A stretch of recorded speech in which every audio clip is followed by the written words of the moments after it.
¿Os habéis preguntado alguna vez qué hacer en caso de que el negocio en el que estáis os pida producir más? Podemos pensar en más personal, pero en un proceso muy automatizado, más personal no siempre es la solución. Podemos pensar en equipos más grandes, pero en un proceso con demanda cambiante, cualquier inversión está siempre muy cuestionada. Hoy, mi compañera Paula y yo os vamos a dar un ejemplo de un proceso de mejora con muy poca inversión o con apenas inversión. Y os vamos a explicar las metodologías empleadas y el personal involucrado, porque quiero que tengáis una cosa muy en cuenta. Cualquier proyecto sin trabajo en equipo no sale adelante. ¿Vale? Bueno, vamos a hacer nuestra presentación y plantearos un poco las expectativas que tenemos de esta charla. Vamos a hablar un poquito de quién y qué es Corteva. Explicaremos nuestra planta en Asturias. Hablaremos de nuestros procesos químicos. En ocasiones estaré hablando de procesos de gestión, de procesos químicos. Intentaré especificar. Y dejaremos un tiempo de unos 15 minutos para preguntas, o intentaremos dejarlo. Igual se nos va de las manos y tenemos que cortarlo. Pero, sin embargo, cualquier pregunta que tengáis a lo largo de la presentación, por favor, no dudéis en preguntarnos, nos cortáis y vamos respondiendo. Para eso estamos aquí. ¿Vale? Bueno, yo soy Marina Álvarez, soy la líder de operaciones de la planta de Corteva en Asturias. Soy ingeniera química por la Universidad de Oviedo. En 2014 realicé el máster en operación y mantenimiento de plantas de tratamiento de aguas, coincidiendo con que pasaba a ser la ingeniera de producción de la planta de tratamiento de aguas de Corteva. Inicié mi experiencia laboral con una beca FUO en lo que antes era DuPont. Bueno, Corteva después es una escisión de DuPont. En el departamento de tecnología, en la planta de protección de cultivos. En 2011 pasé a formar parte del departamento de tecnología como ingeniera de producción de 3 de las 5 moléculas que se producían en aquel momento. Y en 2014 pasé a ser la ingeniera de producción de la planta de tratamiento de aguas también. Desde 2021 hasta ahora soy la jefa de operaciones de la planta de Corteva en Asturias. Buenas tardes. Espero que se me escuche bien, voy a intentar acercarlo. Yo soy Paula Gay, soy actualmente ingeniera de procesos en la planta de Corteva de Asturias. En mi caso, bueno, yo estudié aquí en Gijón, ingeniería industrial en especialidad electrónica y automática, y después, bueno, realicé como complemento a mi formación un máster en dirección de operaciones y Lean Six Sigma, que está ofertado por el IUDE, el Instituto Universitario. Deciros al respecto de dicha formación que complementa muy bien, porque todas las metodologías de mejora son realmente valoradas en las empresas y, tal y como inició Marina la presentación, los procesos de mejora son continuos y requeridos dentro de todas las compañías.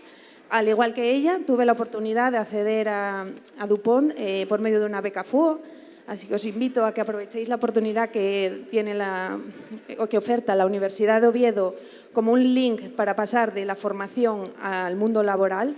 Son muchas las ofertas que se gestionan y yo creo que un alto porcentaje de personas después logran quedar en esas plantas. Al igual que, bueno, Marina, fue una beca en el Departamento de Tecnología. Posteriormente, mi camino siguió por ser ingeniera de producción de 2 moléculas de las que se fabrican en la planta y con el paso a Corteva, mi rol cambió a ser ingeniera de procesos, más dedicado a la parte de mejoras. Aunque sí es cierto que recientemente y durante este año, debido bueno, probablemente, espero que lo hayáis leído en los periódicos, el año que viene tenemos el lanzamiento de un nuevo producto y me ha tocado ser responsable de arranque del mismo.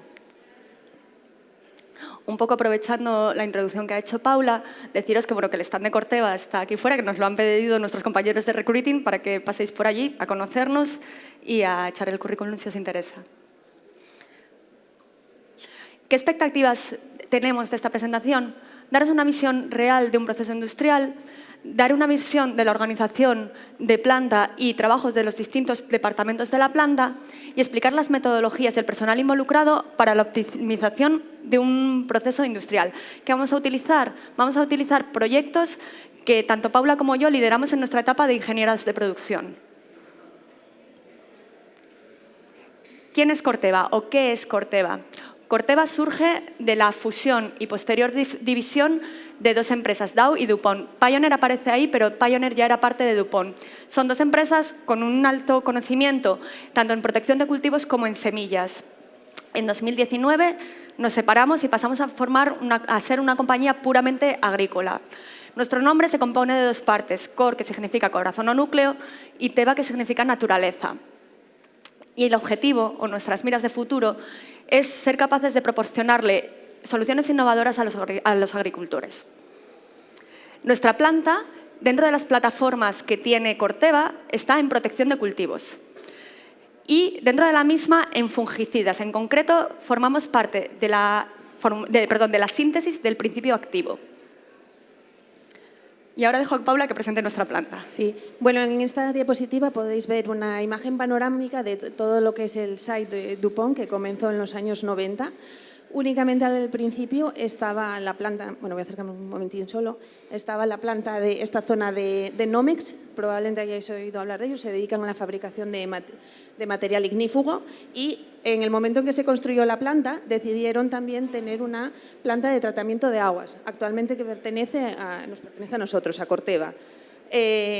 Poco a poco se fue extendiendo DuPont por el valle, y así es que tenemos también en el valle Sontara inicialmente, que pasó a ser Jacob Holm y ahora es Glatfelter. Se dedican a la fabricación de tejido no tejido, que igual durante la pandemia habéis oído hablar de ellos porque participaron mucho en la creación, en la fabricación de mascarillas, de más material sanitario. Y después, en esta zona aquí hay una planta pequeñita que se dedica a la fabricación de una materia prima para Nomex, y aquí está nuestra planta. Decir también que en el valle DuPont cuenta con un centro de excelencia de recursos humanos y también de finanzas que da servicio a toda Europa. ¿Cómo nos distribuimos? Bueno, en la planta de Corteva trabajamos 83 personas, hay personas de 4 nacionalidades diferentes, y actualmente la división el porcentaje entre mujeres y hombres sería de un 24% mujeres y un 76% hombres. Decir que del global que somos, el 40% somos técnicos, y después el resto se distribuye entre personal de mantenimiento, laboratorio y también operadores de la planta. En Corteva, como os comentaba anteriormente, nos dividimos prácticamente en dos partes. Por un lado está lo que es la planta de manufactura, que es donde se lleva a cabo la fabricación del ingrediente activo, de la síntesis del proceso. El producto final que manejamos serían los fungicidas, que se utilizan para el tratamiento de hongos en los diferentes productos. En la planta de tratamiento de aguas, mencionar que se trata todo el efluente de todo el valle, y después, de ahí los vertidos van al colector de industriales. ¿Cómo se distribuye nuestra planta? Bueno, la imagen central refleja todas las partes que tenemos. Por un lado, comentar, se ve bien en la parte central, fruto de la imagen anterior, en 5 alturas es la principal parte del proceso de producción, donde tenemos todos los reactores, tanques intermedios, y donde también se realizan las descargas de materias primas, y por el lado de allá es por donde saldría nuestro producto final. Para todo este proceso de fabricación, como es obvio, necesitamos un almacenamiento de materias primas, por lo tanto tenemos esta zona que es la que llamamos parque de tanques, y como veis hay unos colectores que van tanto a la planta de manufactura como parque de tanques. Por estas líneas es por donde recibimos las utilidades. Utilidades que actualmente vienen de DuPont porque fueron quienes inicialmente dieron servicio a todo el site. Sería nitrógeno, aire de respiración, de planta, aire de instrumentos, nitrógeno y diferentes tipos de agua. Adicionalmente, nosotros también tenemos ciertas utilidades que autogestionamos, que son las de frío, y tenemos aquí una torre de refrigeración y una máquina de frío, que actualmente provee al proceso glicol que nos permite el enfriamiento de las diferentes reacciones. Otras zonas, ya serían zonas de almacenamiento que podéis ver al fondo. La imagen que veis en la parte superior derecha se corresponde con nuestra sala de control, desde la cual divisamos tanto la planta de manufactura como la planta de tratamiento de aguas. Esta sería una imagen de un reactor, el único que tenemos encapsulado por temas de seguridad en exteriores, el resto están en interior. Y aquí queríamos mostrar una imagen de nuestro laboratorio. Nuestro laboratorio se divide en dos partes. Por un lado tenemos lo que es el laboratorio de calidad, en el cual se analizan todas las muestras intermedias del proceso, así como el producto final. Y adicionalmente tenemos un laboratorio de proceso que nos sirve como planta piloto para evaluar los procesos que después se desarrollan a nivel de planta. Bueno, en esta imagen, como veis, se puede ver en la derecha un reactor. Están todos en alturas y están entre plantas, entonces por eso es difícil poder mostraros las dimensiones del todo el reactor, porque son bastante grandes. Y aquí os mostramos nada, sencillamente una imagen de lo que sería el diseño de los reactores que manejamos. Como veis, aparece representada la camisa de media caña, que nos permite el enfriamiento por medio de las utilidades que os comentaba anteriormente. Nuestras camisas son o bien de vapor, agua de torre, o bien con glicol, que puede calentarse o enfriarse por medio de un circuito cerrado con un intercambiador de calor, aportando vapor. Además, como veis, aparece una serie de letrillas por la parte superior. Todas esas están representando las diferentes tubuladuras del reactor, por donde vamos a tener diferentes instrumentos de nivel, de temperatura, de presión, que nos permiten controlar el proceso. Y finalmente estamos hablando, tanto en la presentación Marina como yo, moléculas ingenieras de producción. Mostraros actualmente, estos son nuestros productos. Uno de ellos, el primero, es Omnira, y como mencionó Marina, y por volver a ello, todos son fungicidas. ¿Vale? Entonces, en concreto, este primero se utiliza para el control preventivo y curativo de las principales enfermedades que puede haber en cereales. El segundo sería el famoxadón, que en este caso se utiliza para tomates, patatas y cucurbitáceas, que va a ser la familia de calabaza, calabacín y demás. Y nuestro producto estrella ahora del negocio, el que esperamos arrancar en enero, sería Adavelt, y en este caso ya es un fungicida de amplio espectro. Y se prevé que va a ser utilizado para control preventivo y curativo de patógenos, pero en muchos vegetales, árboles y demás. Vale. Lo primero para ubicarnos es entender cómo funciona nuestra planta. Nuestra planta opera 24 horas, 7 días a la semana. Y tenemos campañas de producción secuenciales. No fabricamos dos productos simultáneamente. Aquí tenéis un ejemplo de un plan de producción en el que tenéis representadas las toneladas al mes comprometidas con el negocio. Esto depende de la cadena de suministro, es quien fija nuestras necesidades. Y también tenéis los días de parada. ¿Para qué utilizamos nosotros las paradas? Las paradas están optimizadas para limpieza de equipos, tenemos que evitar contaminaciones cruzadas, para mantenimiento preventivo o correctivo y para la implementación de proyectos.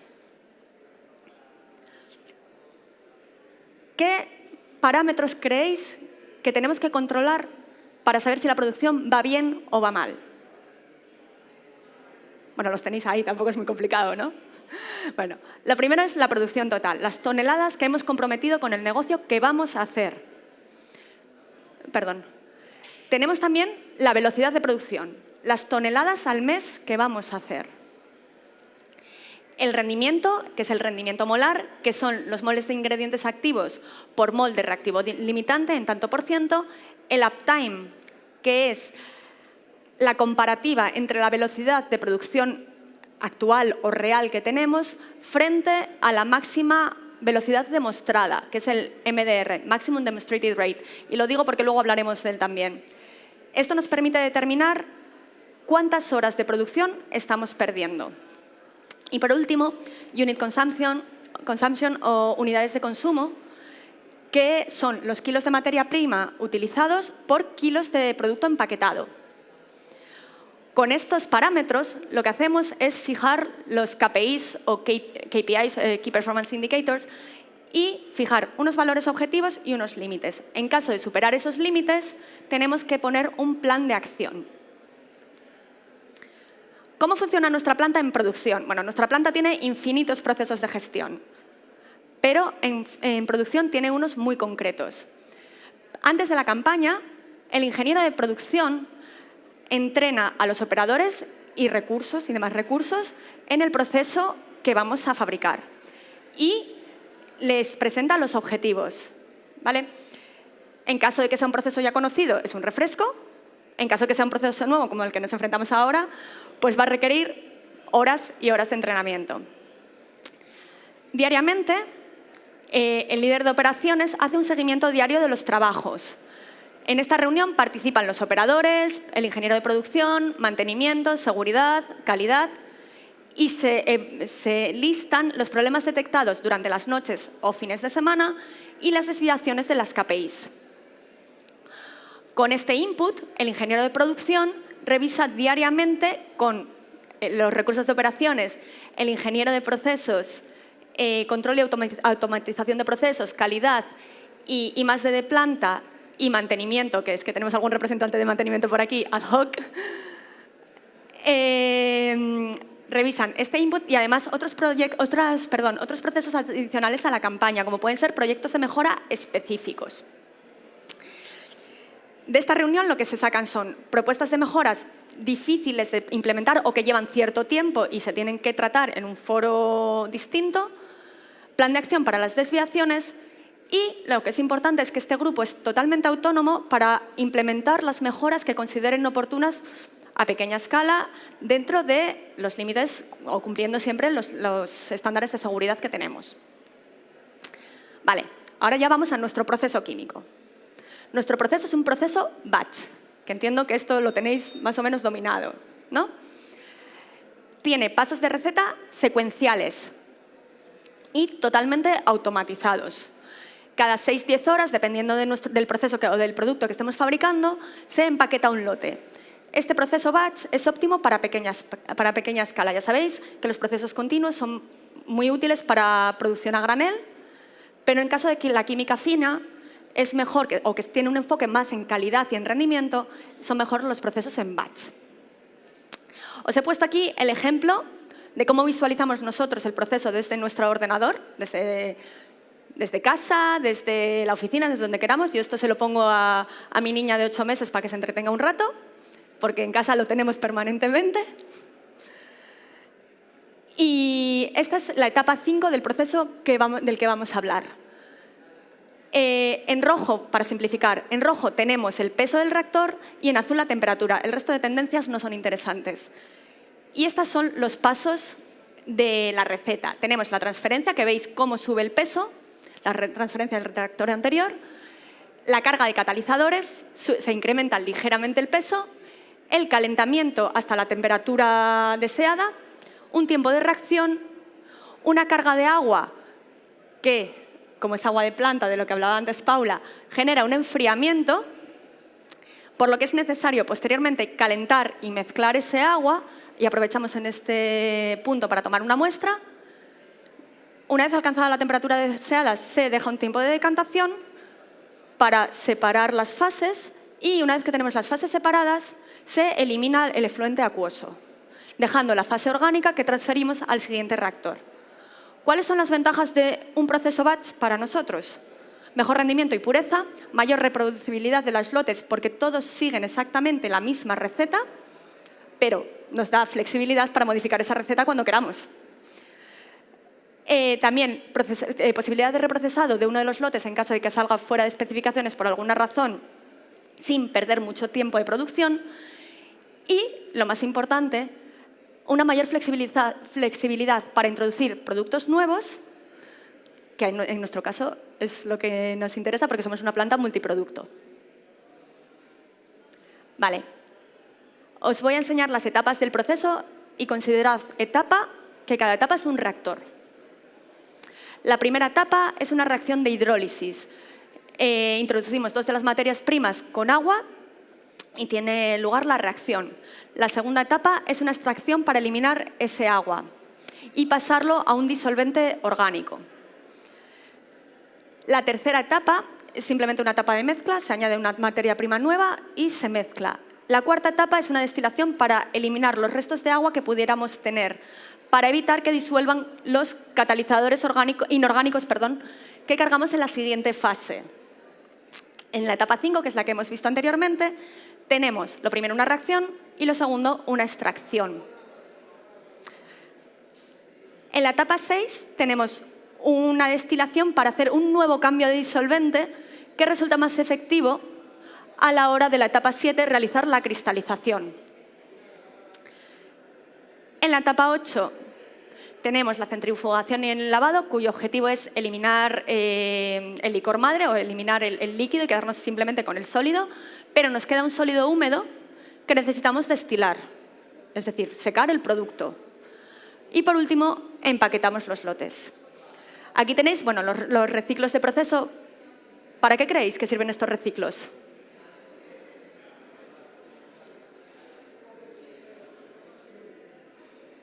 Bueno, tienen dos objetivos fundamentales. El reciclo del agua nos permite disminuir la cantidad de fluente acuoso generado, es decir, nos permite disminuir, vamos a decir, residuo, aunque no sea residuo, aunque lo tratemos en la planta de tratamiento de aguas, pero bueno, lo importante es reducirlo en el propio proceso. Y el reciclo de disolventes nos permite reducir costes, reducir la unidad de consumo de la que hemos hablado antes. Y en el caso del reciclo del licor madre, que luego Paula dará algún detalle más, nos permite también mejorar el rendimiento, porque ese licor madre tiene algo de producto disuelto. Bueno, ¿qué ganamos con ir más rápido? Hay escenarios distintos, ¿eh? No siempre es decir, bueno, ganas mucho más dinero. No, no siempre es así. Si estás sobrevendido, sí, ganas más dinero. Cuanto más produzcas, más vendes. ¿Vale? Pero en un mercado como es el agrícola, que es un mercado cambiante, las necesidades son distintas en función de las estaciones, en función del tiempo, y no hay nada peor que depender del tiempo, podemos no estar sobrevendidos.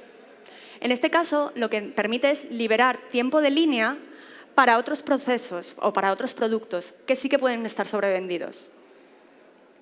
Y también, entonces, todo esto conlleva una reducción de costes de manufactura. Esta ha sido la evolución del rate desde 2009.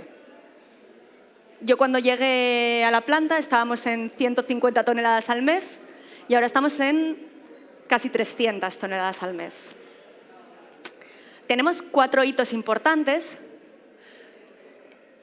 y aquí tenéis los incrementos del MDR. El MDR, recordad que os comenté antes que es el Maximum Demonstrated Rate o el rate máximo demostrado, que al final una mejora en este índice va a acabar suponiendo una mejora en el rate seguro, en la misma campaña o en la campaña siguiente.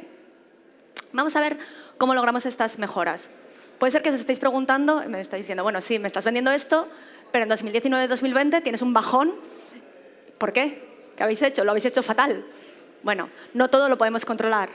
2019 fue un tema de materias primas con China y 2020 fue la pandemia. ¿Nos afectó nuestra planta? No, nuestra planta no paró. Pero el suministro de materias primas por parte de China se complicó mucho y tuvimos que gestionar y capear el temporal como pudimos. Vale, esa es la razón para esos rates tan bajos. ¿Cómo hemos logrado esta mejora?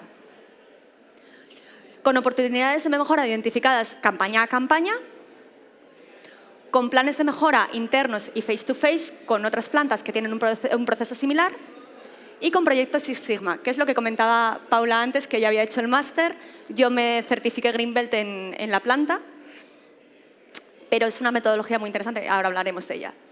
Oportunidades de mejora identificadas en campañas anteriores. El ingeniero de producción, al finalizar la campaña, coge todos los datos de la campaña y elabora un informe.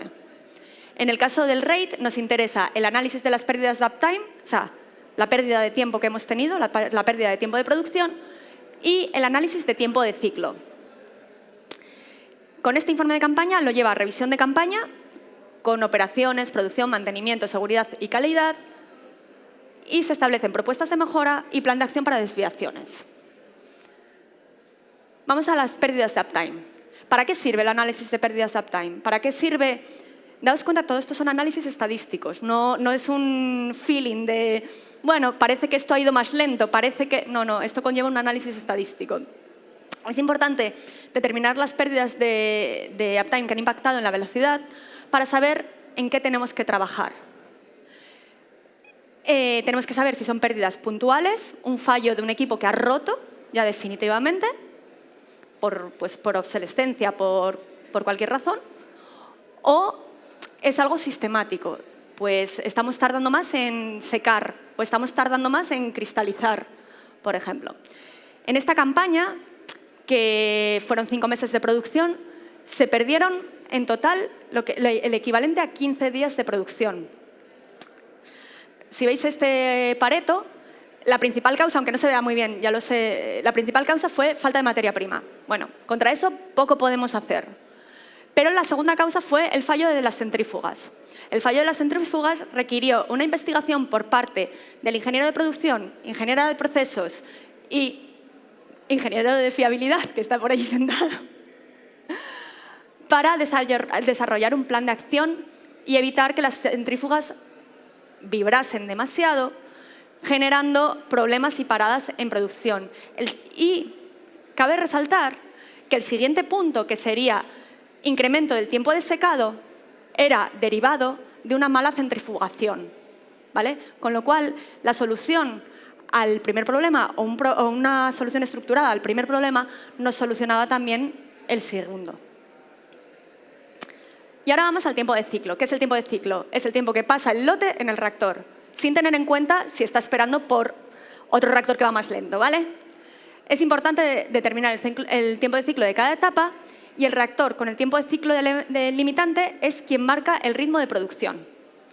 Bueno, viendo este gráfico, sin tener mucha idea, ¿dónde diríais que tenemos que trabajar?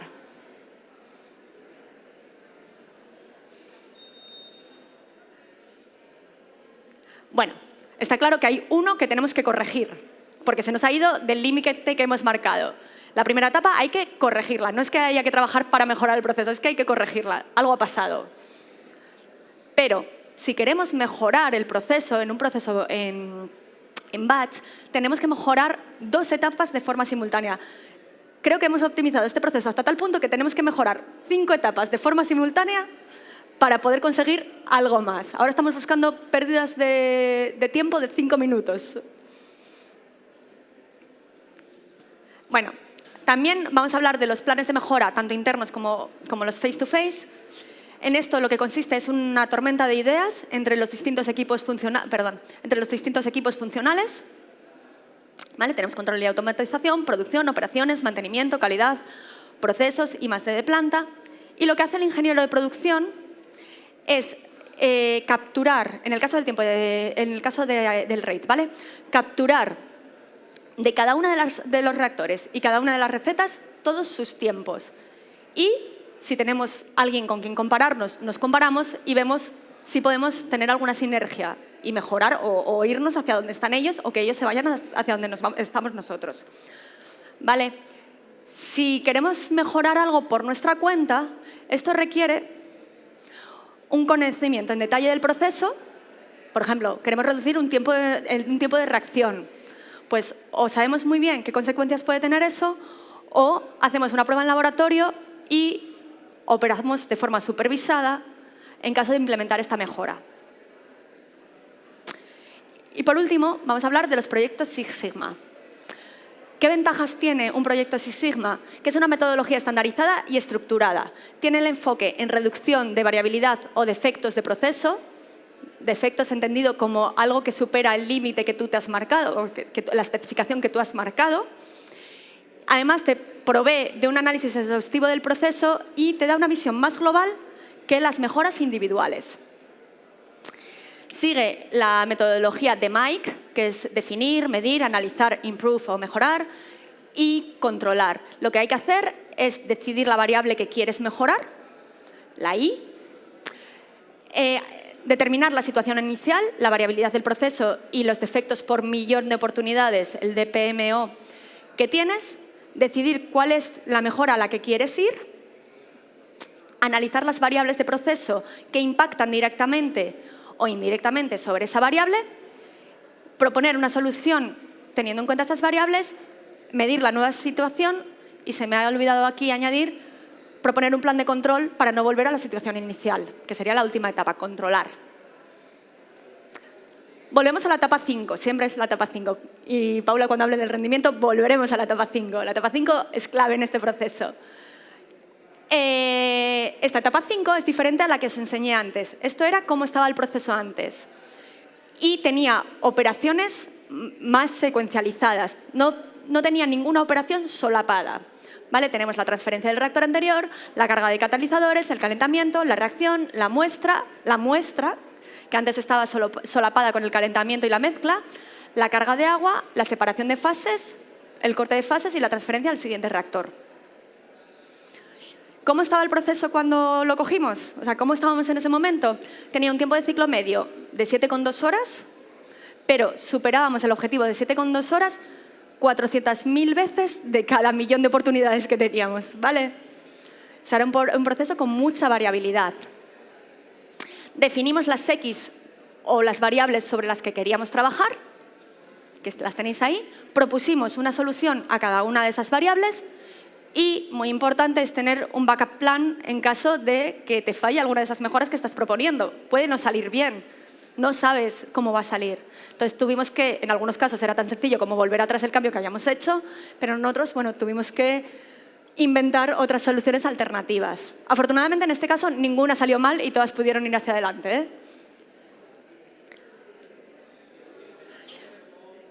El final de este proyecto fue que el tiempo de ciclo medio bajó de 7,2 a 6,4, pero el número de veces que se superaba el 7,2 pasó de 400.000 a 2. ¿Vale? Redujimos el tiempo de ciclo medio en 50 minutos, reduciendo también la variabilidad del proceso. No tuvo impacto en rendimiento, que eso también es importante. Se suavizaron las rampas de temperatura y mantenimiento nos lo agradeció porque alargamos el tiempo de vida de los intercambiadores y además redujimos la cantidad de fluente acuoso generado. Y ahora ya dejo a Paula que hable del rendimiento. Bueno, llegado este momento, decimos, ya hemos alcanzado un buen MDR, estamos produciendo lo que requiere la cadena de suministro, podemos ir de vacaciones. No. Cadena de suministro siempre va a decir, dame más. ¿Y qué toco en este momento? Pues quiero que me des mucho más producto con las mismas materias primas. ¿Qué implica mejorar el rendimiento? La misma explicación que comentó Marina, ¿vale? Sobre todo resaltando, el tercer punto sería de que en caso de que mejoráramos el rendimiento tendríamos un impacto directo en las unidades de consumo y, por tanto, reducir el coste de manufactura. En esta diapositiva podéis ver la evolución del rendimiento. Como veis, hay mucha más variabilidad que en el caso del RAID. ¿Qué ocurre con el rendimiento? Es una variable mucho más difícil de analizar. Y en el proceso que tenemos tipo batch, como veis, son 10 etapas, con lo cual puede ocurrir que muchas variables estén relacionadas entre sí y que mientras estamos haciendo un test esperando ver unos resultados magníficos de un pequeño cambio que ha venido del laboratorio con resultados excelentes, otra variable de repente se desvía y tenemos un impacto negativo en lo que es la fabricación real. Entonces, bueno, como veis, hay un punto aquí bajo, claro, que fue en 2019, fue donde el negocio nos dijo, no, hay que mejorar en rendimiento, tenemos no solo que recuperar ese pequeño bajón que se observa de los años anteriores, sino que tenéis que subir un 1% más. Entonces, bueno, para esto nos pusimos nuevamente, se formó el equipo que comentó antes Marina, pero con un enfoque distinto. Inicialmente, en 2020, lo que hicimos fue trabajar con metodología de data analysis. Una empresa externa nos hizo una evaluación, se manejaron unas 100 variables de las 10 etapas y una campaña de producción que evaluamos en aquel momento nos dio para trabajar con 10 millones de datos. A posteriori, tuvimos un buen incremento en el rendimiento y entonces nos dijo el negocio, venga, segundo paso. Vamos a utilizar metodología de inteligencia artificial y vamos a modelar nuestro proceso allá donde podamos, porque he de decir que esta metodología funciona muy bien en procesos continuos, dada la estabilidad, pero en tipo batch es muy complicado obtener un resultado tan bueno como en el continuo. En este caso, como veis, ya hubo capacidad de análisis de 400 variables y los datos manejados fueron de unos 30 millones. Bueno, comenzando por la primera parte, que es la que ya tenemos completamente finalizada y con los resultados, lo primero que hicimos fue analizar dónde podíamos tener pérdidas de rendimiento y mediante un equipo multidisciplinar escogimos en dónde nos íbamos a centrar, puesto que del análisis detallado de lo que es toda la química del proceso, tuvimos una orientación clara para poder encontrar aquellos factores con mayor impacto. Entonces, la primera sería el peso de la materia prima. Vamos a decir que podríamos cuestionarnos si nuestros proveedores nos dan la materia prima en las cantidades que pedimos. Cierto es que la trazabilidad y la calidad en la que se gestiona, nadie nos da menos. Entonces, tenemos que mirar a ver qué ocurre cuando nosotros lo gestionamos. Es ahí donde encontramos pérdidas de materia prima en operaciones de descarga. Si nos referimos, otro punto importante, vamos a decir, bueno, el peso del producto final. Veamos a ver por qué llega a producto final y no tenemos la misma cantidad de producto esperada. De aquí es muy importante pérdidas que tenemos en esta fase 5, esa famosa etapa 5 que estamos mencionando a lo largo de la conferencia. Y pérdidas también en otro equipo físico importante, en centrifugación. Recordemos el reciclo que mencionaba Marina, producto disuelto. Y, finalmente, el otro punto son las reacciones, por supuesto, y tratar de evitar las reacciones secundarias que nos degradan nuestro producto en impurezas. Bueno, centrándonos en la parte de la pérdida de materia prima y reacciones secundarias, es importante comentar que en esta fase 5 es donde se genera nuestro ingrediente activo y estamos muy limitados en el ratio molar que existe entre las materias primas. Es un 1 a 1. Una pequeña desviación en la carga de materia prima se impacta directamente en la cantidad formada, en el rendimiento de esa reacción. ¿Qué nos ocurría? Aleatoriamente, que no de forma sistemática, en la reunión de proceso diaria íbamos observando los resultados del laboratorio y veíamos que de vez en cuando, pues oye, en un lote teníamos una impureza baja y después el siguiente inmediatamente tenía un valor muy alto. Es decir, estábamos teniendo una clara pérdida de rendimiento. Allá donde intentábamos fijarnos en lo primero que haces es mirar todas las temperaturas, dices, mantenimiento, hay una válvula que me está fallando, no estoy cargando lo mismo, los caudalímetros. Nada, no iba por ahí. Es por ello que analizando, es muy importante vigilar todas las operaciones, ir a planta, mirar los equipos, tener ese feeling con los equipos. Ahí apareció. Hay algo muy importante y que somos todos nosotros, el factor humano. Factor humano de cómo se realizan las operaciones, cómo tenemos el día, queremos acabar más rápido o por desconocimiento creo que lo estoy haciendo bien y no es lo correcto. Pues en la operación de descarga, bueno, ahí se ve una imagen, es la descarga de la materia prima principal que reacciona en ratio molar 1:1 con la otra materia de la reacción. Había veces que se quedaba producto en la estación. Ahí está, tan sencillo. Se daba por finalizada la descarga y todavía había producto pasando por la estación. ¿Qué nos pasaba? Bueno, pues teníamos los lotes, lo que decía, en un lote teníamos el defecto, entonces teníamos la pérdida de materia prima de la otra y después en los que teníamos el exceso teníamos esa pérdida de rendimiento. Todo esto, ¿cómo se solucionó? Pues al final, como lo que dijo Marina, el hecho de estar en contacto con los operadores, entrenamiento, recalcar la importancia, porque muchas veces la gente que tenemos en campo no se da cuenta de un pequeño detalle, algo hecho con menos cariño, el impacto que puede llegar a tener. Después de todas estas charlas de recalcar la importancia, valorar su trabajo, hemos logrado reducir la variabilidad que teníamos en esta etapa de proceso y, por tanto, bueno, por lo menos ahí recuperamos una buena cantidad de producto, la verdad. Otra de las operaciones que se evaluaron fueron en esta etapa 5, se hace la extracción, después tenemos una fase de separación, decantación y después se hace el corte de fases. Ahí podéis ver en la imagen la mirilla. Aquí un operador manualmente, antiguamente iba a campo, realizaba y entonces se visualiza muy bien la separación, bueno, en la fase orgánica con la fase acuosa, ¿vale? Es un color y se distingue perfectamente, supongo que lo habréis visto en las prácticas de laboratorio. Por temas de fiabilidad, nuevamente, tuvimos diversas incidencias con esta mirilla y decidimos automatizar los cortes de fase. Entonces, en su momento teníamos la mirilla y para protección automática un conductivímetro instalado, pero bueno, siempre era el operador el que lo realizaba. Entonces, quitamos la mirilla y pusimos otro conductivímetro en línea para intentar evitar que si uno fallaba, perdiéramos todo el lote. ¿Qué ocurrió? En su momento no se apreció ninguna pérdida de producto, nada de calidad, mantenimiento contento con los temas de fiabilidad, pero estábamos haciendo la operación demasiado rápido. Los conductivímetros nos estaban dando una buena respuesta, pero debido a la velocidad con la que estábamos realizando el corte de fases, aunque cortáramos cuando el conductivímetro dejaba de medir fase acuosa y pasaba a la orgánica, ya habíamos perdido unos cuantos kilos de producto.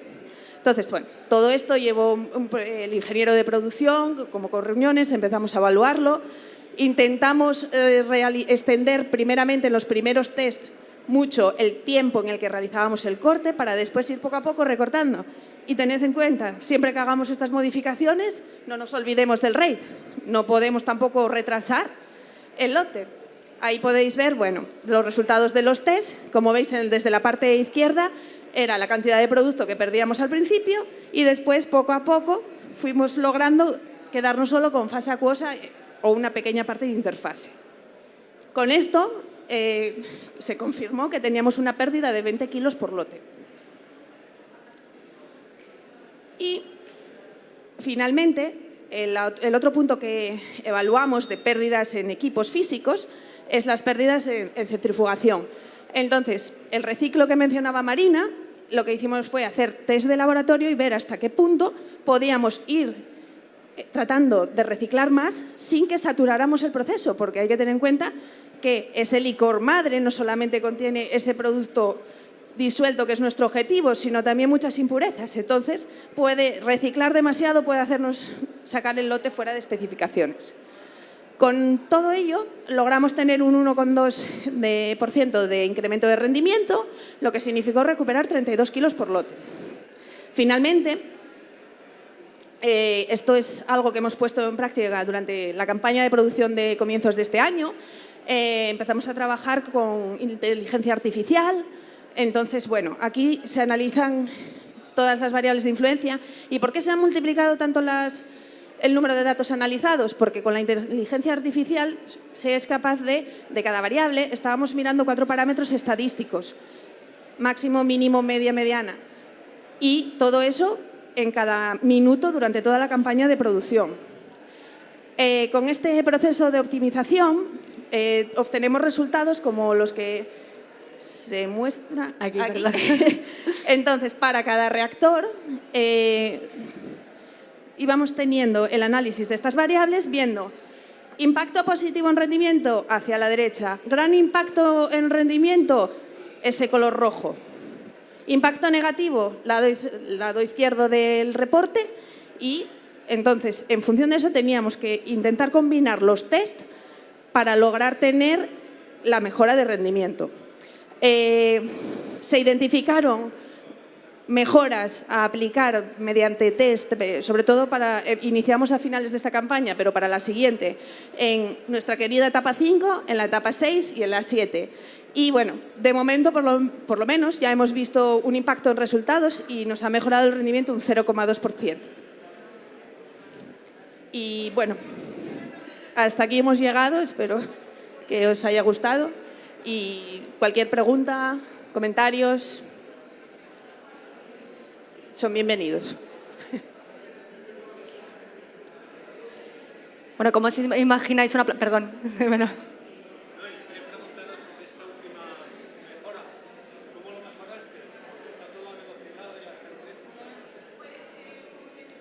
En la pérdida de producto de centrifugación que teníamos, en el tema de centrifugación, aquí, bueno, se intentó hacer muchas pruebas. Revisamos, por ejemplo, las telas que utilizamos en las centrífugas, a ver qué gramaje tenían, para ver que fuera el óptimo y que no estuviéramos perdiendo demasiado producto.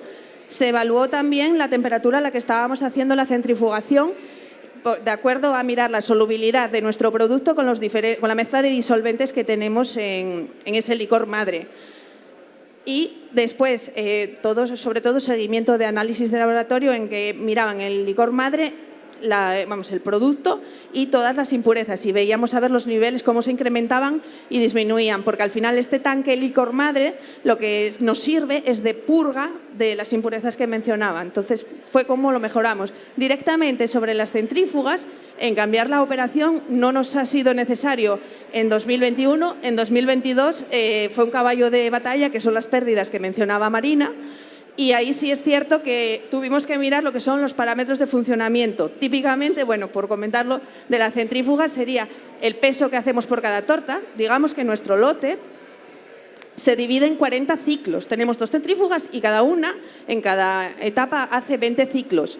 Manejamos parámetros ahí importantes como son la torta, la cantidad que cargamos para filtrar, la cantidad de disolvente que vamos a utilizar para el lavado, y las velocidades. Tienes una velocidad de alimentación, después la de un primer centrifugado, después tienes el lavado y el segundo centrifugado. El escurrido final, sí. Y ahí sí te metes con temas de velocidad. ¿Cómo os imaginabais un proceso industrial? ¿Os imaginabais algo así? ¿Os imaginabais? ¿Os ha resultado raro? ¿Os convence?